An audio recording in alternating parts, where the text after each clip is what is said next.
Good evening. It's been 10 years since the infamous G20 riots on the streets of Toronto, a memory seared into the minds of everyone around the country. Mayor John Tory took a moment today to speak about the lessons the city has learned since then. There were events that were taking place in the city which were of concern. Obviously, it's the job of everybody in the city government and the police service to maintain safety for people and to maintain order. But I think that it was found when it was looked into later that there were steps taken that were contrary to our way of life here, contrary to the very values we will celebrate on Canada Day, in terms of some of the actions that were taken to contain crowds and to, constrain perfectly legal demonstrations. So hindsight is always 2020. I hope we've learned from that in terms of how we manage these things, how we police these things. I think we have.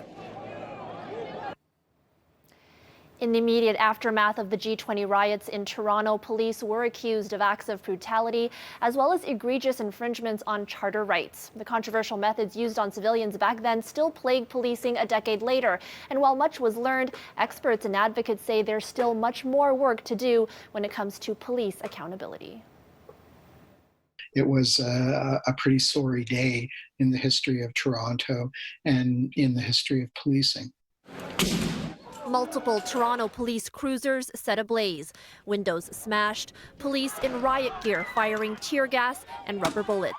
On the weekend of June 26th and 27th, 2010, while world leaders met at a lockdown Metro Toronto Convention Centre, protests that were largely peaceful turned violent when a small subset of Black Bloc protesters splintered off and incited chaos. The police presence was massive, an estimated 20,000 officers from varying levels and regions. There were mass arrests of over 1,000 people and accusations of excessive use of force. One of the most controversial practices took place at the intersection of Queen and Spadina. Riot officers surrounded and closed in on a group of protesters, holding them in place for hours in a technique called kettling. Been in the news business with City for over 2 decades.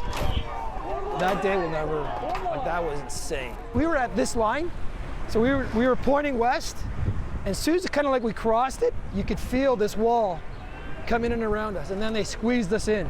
And all the it wasn't only it was everybody. I remember seeing a family with a stroller, like in here. And we were trapped, and you didn't know what was happening. That was very, very scary. And then they started just grabbing people out of the crowd and taking them to be arrested. And you didn't know who was going to be next.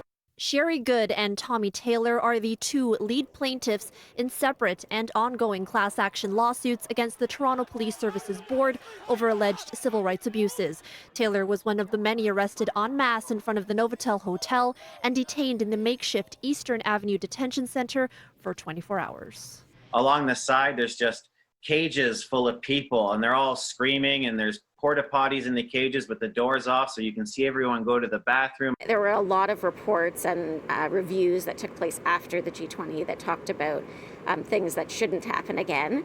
And I think police have absorbed, a lot of those lessons. The other thing that that really came into sharp relief after the G20 is the failure of our systems to hold police accountable. And I think that that's something that some communities have known for a long time. It was a wake-up call to me when Black Indigenous people of color said, what happened to you is what happens to us every day. And it was like a light bulb going off. They just announced to everybody there, you're all under arrest, and we couldn't believe it. And I remember distinctly, everyone started panicking, but these 4 older Indigenous women just sat down and lit up a cigarette and were like, welcome to our club, everybody. Law professor and policing expert Kent Roach says while the outcome of the lawsuits will be important, there's still much work to do to address the shocking issues in policing brought into wider scope during G20.